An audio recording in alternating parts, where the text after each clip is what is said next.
అన్విత జీవితం ఒకప్పుడు పూల పాన్పులా సాగిపోతుందని ఆశించింది. కాని పెళ్లైన ఏడాదికే ఆ ఆశలన్నీ అడియాసలయ్యాయి. ఆమె భర్త రాహుల్ ప్రవర్తన రోజు రోజుకు క్రూరంగా మారుతూ ఉండేది. అతడికి మద్యం, జూదం అంటే ప్రాణం. ఇంటి బాధ్యతల కంటే అవే ఎక్కువయ్యాయి. మొదట్లో చిన్న చిన్న మాటలతో మొదలైన గొడవలు నెమ్మదిగా శారీరక హింసకు కూడా దారితీశాయి. అన్విత తన భర్తను మార్చాలని ఎంతో ప్రయత్నించింది. కన్నీళ్లతో బ్రతిమాలింది. మార్పు కోసం ఎన్నోసార్లు మౌనంగా కూడా భరించింది. కానీ రాహుల్ మనిషిలా కాదు. ఒక అహంకారపూరితమైన రాక్షసుడిగా మారాడు. పద్ధతి లేని జీవితం గడుపుతూ ఆమె కష్టపడి సంపాదించిన డబ్బును కూడా లాక్కునేవాడు. అన్విత ఆత్మగౌరవాన్ని కాలరాస్తూ నలుగురిలో ఆమెను చులకనగా మాట్లాడేవాడు. ఒక రాత్రి భరించలేని అవమానం జరిగినప్పుడు అన్వితకు ఒక విషయం పూర్తిగా అర్థమైంది. ఇలాంటి మనిషితో ఇక కలిసి జీవించడం అంటే రోజు రోజుకు చావును కోరుకోవడమే అని. రాహుల్ చేసిన తప్పులకు, ఆమె పడిన చిత్రహింసలకు లెక్క లేకుండా పోయింది.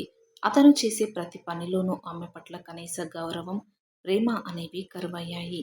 చివరకు ఆ వివాహ బంధం అన్వితకు ఒక బందిఖానలా మారింది. భర్త అనే ముసుగులో అతను ఆమె జీవితాన్ని సర్వనాశనం చేసే పనులకు పాల్పడ్డాడు. అతడికి ఏమాత్రం బాధ్యత లేదని, మనిషిగా కూడా అతను సరైన వాడని కాదని రుజువైంది. అన్విత ఇక ఆ ఇంటి నుండి బయటపడాలని నిర్ణయించుకుంది. తన కోసం కాకపోయినా తన ఆత్మగౌరవం కోసం విడాకులు తీసుకోవాలని నిశ్చయించుకుంది. ఆ నిర్ణయం తీసుకోవడం ఆమెకు అంత సులభమేమీ కాలేదు. సమాజం ఏమంటుందోనన్న భయం కంటే తన జీవితాన్ని కాపాడుకోవాలన్న తపన కూడా పెరిగింది.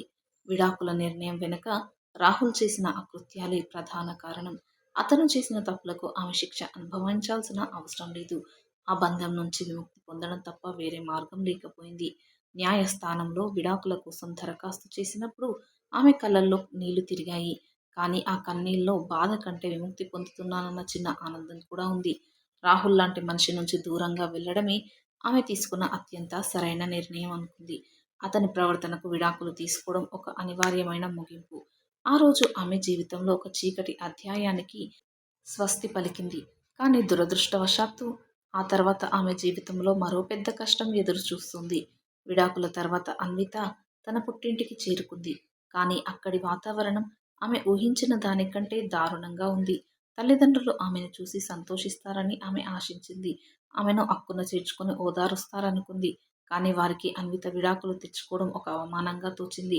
ఇంటికి రాగానే తల్లి కళ్ళల్లో కరుణ కనిపించలేదు. కేవలం చీదరింపు మాత్రమే కనిపించింది. విడాకులు తీసుకొని పరువు తీశావు అంటూ తల్లి మండిపడింది. ఇంటికి వచ్చిన కూతుర్ను ఆదరించాల్సింది పోయి ఆమెను భారంలా చూశారు. పక్కింటి వారు, బంధువులు ఏమనుకుంటారో అన్న భయం తల్లికి ఎక్కువైంది.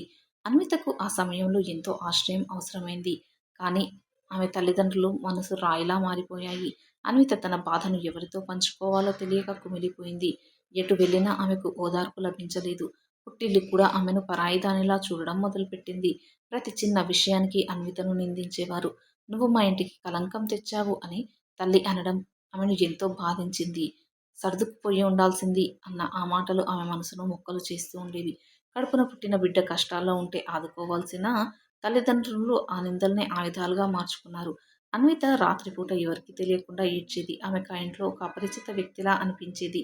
తన భర్త రాహుల్ వల్ల జరిగిన ద్రోహం ఒక ఎత్తైతే తల్లి ప్రవర్తన మరొక ఎత్తు. ఆ ఇల్లు ఇక తనది కాదని ఆమెకు అర్థమైపోయింది. వారి మాటల్లో అన్విత పట్ల ఏమాత్రం ప్రేమ లేదని తెలిపోయింది. ఆమెను ఆ ఇంట్లో నుంచి వెళ్ళగొట్టడానికి పరోక్షంగా ప్రయత్నాలు మొదలయ్యాయి. రోజువారీ పనులు, మాటలతో ఆమెను ఆ ఇంట్లో ఉండకుండా చేశారు. అన్విత ఆకలిని కూడా లెక్క చేయని పరిస్థితికి తల్లి దిగజారింది. తన సొంత తల్లి వల్లనే ఆమె అనాథలా మారిపోయింది. అన్విత పరిస్థితి దయనీయంగా తయారైంది. ఒకవైపు విడాకుల బాధ, మరోవైపు ఆశ్రయం లేని స్థితి. ఆ కష్టకాలంలో ఆమెకు తోడు ఎవరూ లేరు. కన్నీళ్లే ఆమెకు తోడుగా మారాయి. చివరికి ఒకరోజు కోపం అట్టకట్టిన తల్లి ఆమెను ఇంటి నుంచి బయటకు గెంటేసింది. ఇక నువ్వు మా ఇంటి గడప తొక్కకూడదు. ఎందుకంటే నీ చెల్లి పెళ్లి జరగదు అని తల్లి కరాఖండిగా చెప్పింది. వర్షం పడుతున్న ఆ రాత్రి అన్విత గత్యంతరం లేక వీధిన పడింది. చేతిలో చిల్లిగవ్వలేదు. మనసులో దిక్కుతోచని వేదన. ఎక్కడికి వెళ్లాలో తెలియక చలికి వణుకుతూ ఒక బస్టాండ్లో ఆశ్రయం పొందింది. ఆ రాత్రి అన్విత జీవితంలో అత్యంత భయంకరమైన రాత్రి. వీధి కుక్కల మరుగుడు, చీకటి భయం ఆమెను చుట్టుముట్టాయి. కానీ ఆ భయం కంటే అవమానంతో కూడిన బాధ ఎక్కువైంది. మనిషికి ఆత్మగౌరవం ఎంత ముఖ్యమో ఆ క్షణంలో ఆమెకు తెలిసింది. ఆ రాత్రంతా ఆమె తన భవిష్యత్తు గురించి ఆలోచించింది. తానెందుకు ఇంతలా ఓడిపోయాను అని తనను తాను ప్రశ్నించుకుంది. తనలో ఏదో శక్తి ఉందని, దాన్ని ఎందుకు గుర్తించలేదని మదనపడింది. ఒక పాత ల్యాప్‌టాప్ బ్యాగ్‌లో ఉంది. అదే ఇప్పుడు ఆమెకు దిక్కు. తన కష్టాన్ని ఎందుకు ఇతరుల కోసం వెచ్చించాలని అనిపించింది. ఆ అభద్రతలో కూడా ఆమె కళ్ళల్లో ఒక కొత్త కాంతి పుట్టింది. ఈ ప్రపంచానికి తనేంటో చూపించాలని నిర్ణయించుకుంది. తల్లిని, సమాజాన్ని నిందించడం మానేసి పనిలో పడాలని అనుకుంది. ఆ చిన్నపాటి ల్యాప్‌టాప్‌ను ఆన్ చేసి తను పడిన బాధను రాసుకోవడం మొదలుపెట్టింది. తనలోని సృజనాత్మకతకు అక్షర రూపం ఇచ్చింది. ఒక కథలా తన జీవితాన్ని మలచడం ప్రారంభించింది. అన్వితకు కథలు రాయడం, వీడియోలు చేయడం అంటే చాలా ఇష్టం. ఇప్పుడు తన దగ్గర ఉన్న ఆయుధం కేవలం ఆ ల్యాప్‌టాప్ మాత్రమే. ఆ బస్టాండ్ బెంచ్ మీద కూర్చొని ఆమె గంటల తరబడి పనిచేసింది. ఆకలిని మర్చిపోయి తన కలలను నిజం చేసుకునే పనిలో పడింది. ఆమె కళ్ళకు నిద్ర కరువైంది. కానీ ఆశ మాత్రం పెరిగింది. అన్విత తనలోని బాధను కంటెంట్‌గా మార్చడం మొదలుపెట్టింది. కష్టం ఆమెకు గురువుగా మారింది. వేదన ఆమెకు స్ఫూర్తిని ఇచ్చింది. ఆ వీధి దీపాల వెలుగులో ఆమె తన గెలుపుకు పునాది వేసింది. ఒక సాధారణ అమ్మాయి నుంచి అసాధారణమైన క్రియేటర్‌గా మారే ప్రయత్నం మొదలైంది. అన్విత తన కథలను ఇంటర్నెట్‌లో పోస్ట్ చేయడం మొదలుపెట్టింది. ఒక అనాథ అమ్మాయి తన సొంత శక్తితో ఎలా ఎదిగిందో రాసింది.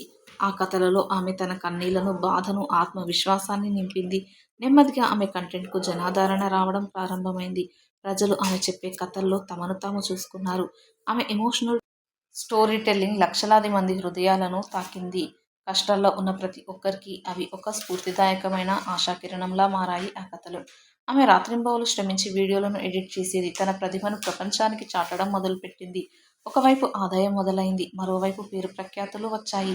తను పడిన కష్టం, ఎదుర్కొన్న అవమానాలే ఇప్పుడు ఆమె విజయానికి కారణమయ్యాయి. అన్వితకు సక్సెస్ అంటే రాహుల్ మీద గెలిచిన గెలుపు కాదు. తన మీద తాను గెలిచిన గెలుపు. ఆమె ఒక గొప్ప కంటెంట్ క్రియేటర్‌గా పేరు తెచ్చుకుంది. ఇప్పుడు ఆమెకు ఏ లోటు లేదు. తన సొంత కష్టంతో బ్రతుకుతోంది. ఒకప్పుడు గెంటేసిన వాళ్ళే ఇప్పుడు ఆమె గురించి గొప్పగా మాట్లాడుకుంటున్నారు. ఆమె కీర్తి ప్రతిష్టలు ఆమె పుట్టింటి వరకు చేరాయి. తల్లి పత్రికల్లో అన్విత ఫోటోను చూసి ఆశ్చర్యపోయింది. అహంకారంతో చిన్న కూతురు పెళ్లి ఎటు చెడిపోతుందో అని గెంటేసిన ఆ పెద్ద కూతురు ఇప్పుడు ఒక సెలబ్రిటీ. అన్విత విజయానికి ఊరి జనమంతా గర్వపడ్డారు. ఆమెకు అవకాశాలు వెతుక్కుంటూ వచ్చాయి. ఆమె ఇప్పుడు ఎవరి మీద ఆధారపడాల్సిన అవసరం లేదు. తనకంటూ ఒక గుర్తింపును ఏర్పరచుకుంది. విడాకులు తీసుకోవడం వల్ల ఆమె జీవితం ఆగలేదు. పైగా కొత్త మలుపు తీసుకుంది. ఆ నిర్ణయం వల్లే ఇప్పుడు ఇంతటి విజయం సాధ్యమైంది. తన తల్లికి ఆమె ఏమి చెప్పాల్సిన అవసరం లేదు. ఆమె కష్టమే తల్లికి సమాధానంగా మారింది. ఆమె ప్రస్థానం ఒక స్ఫూర్తిదాయకమైన కథగా మారింది.